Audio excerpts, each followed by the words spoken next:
Kieran. It looked like it might be a familiar story for your team today. Started quite well, find yourself 2-0 down, but you must be delighted with the character, with the comeback. Yeah, it was certainly a difficult spot to be in, both in terms of how we've come into the game and the challenges again we've had this week, just getting a fit group together to start the game and trying to get some players back for the bench, and coming in knowing that it was a big day for Everton as well. So yeah, I didn't think we started badly, but two moments really that, it's the level. Better was really good on crosses and we didn't defend him well enough, and then we should do a good strike, but we should do better with it, and you're in a really difficult spot then in the game and in your season. But the group really stuck at it. Of course it was a great goal to get us back in it, but the goal also probably doesn't happen if the group have stopped believing and dropped their heads at that point. And yeah, I thought we were good value for a couple of goals. Thought we played some good football, defended with pretty good organisation, didn't give Everton too much, and thought we were value for a point. Just a bit more on that strike from Julio. We know he's got it in his locker from, done it a few times for Brighton. Does he do it in training? Yeah, he does. He does. He's got an incredible show reel for a young player, certainly. But yeah, it's in some ways frustrating that we haven't had him for more of the season, to be honest, because we arrived late and then he had an injury pretty soon after coming, and that individual quality that pretty much every team at this level has lots of, that can win you points and win you games, and Julio's certainly one who can do that. So yeah, we're enjoying having him. I think it's a testament to him, how he's working for the group, to be honest, because of course he's a lone player here for a short while, and he's not quite been able to get the momentum up that we would have wanted early enough in the season, but he's stuck at it. The group have stuck with him. They know he's a talent, they know he can make a difference with us, so they're pushing him, they're helping him improve. He's improving. The players who come to us tend to do so, and you can see him getting better and maturing by the week. And yeah, he made a big difference for us today. He made a big difference for us at Stamford Bridge, at Bournemouth, and we would have loved to have had him a little bit earlier.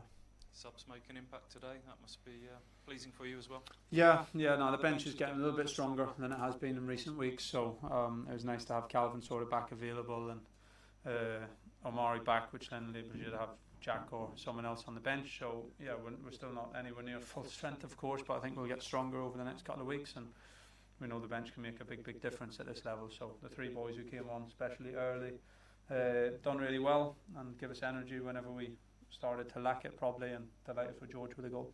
Just in general terms, the character of this group, the relegation to have been confirmed last week, to come from 2 goals down with the context of what this game means to Everton. Yeah, I think that's evident, and to be honest, I think it's been there all season. Some days it's harder to show it than others with the level of the opponent, but I think it's been there all season and shown again today.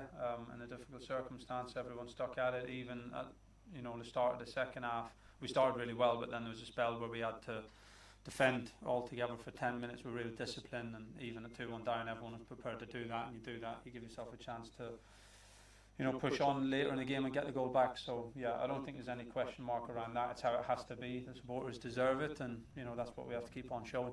Thank you. Ta.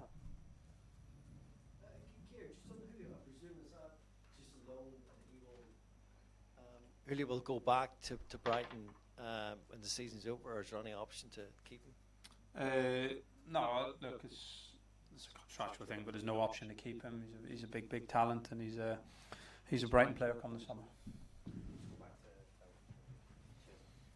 Hey George, proper striker's goal, but he's done very well, hasn't he? Every time he's played really this season.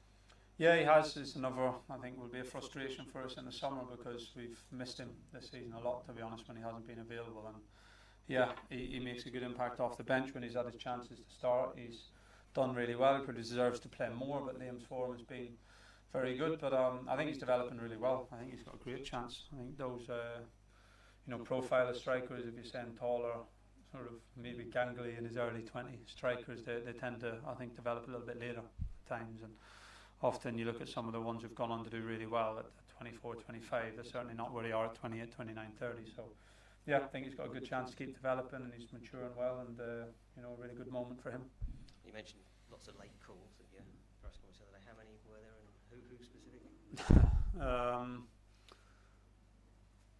Yeah, look, I think we're working the start of the week where we've been the last few weeks with a group of sort of 13, 14. all the boys who were on the bench who back in, so Jens, Calvin, Axel, not fit to start the game, but made themselves available for the team really. Omari, of course, good to get him back in the side today, and we're missing probably our 4 first choice fullbacks, if you want to call it that, which is pretty unusual. So again, it's a back line of 2 centre halves out of position really in the fullback positions, and Wolfie and Burge really stepping up. So yeah, a lot of challenges, but the boys have coped with it well. And the second Everton goal, did it take a deflection? We couldn't really see from the I don't think it did. There's a lot of swerving. Dwight Neil's done that before, and it's not easy to read. I'm sure we'll maybe look at it and think we could do better. But I think it's just a swerve on the ball.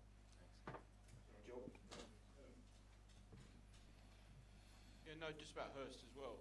Obviously, Liam has had a lot of publicity this season, and rightly so, I guess. But for the other players, does that kind of inspire them? I'm sure there's no jealousy, but do you know what I mean? For people like him who is playing second fiddle and then he gets his chance and scores a goal, it must be a good feeling for him.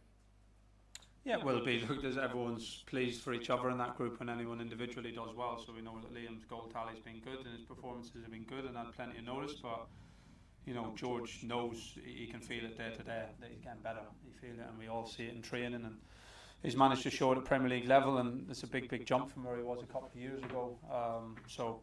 He's not even had that much time really playing Championship football as a starter. He really had the first half of last season. So, yeah, at 25, I think what he still is, the way he's growing physically and mentally, I think he's got a great chance to keep pushing on.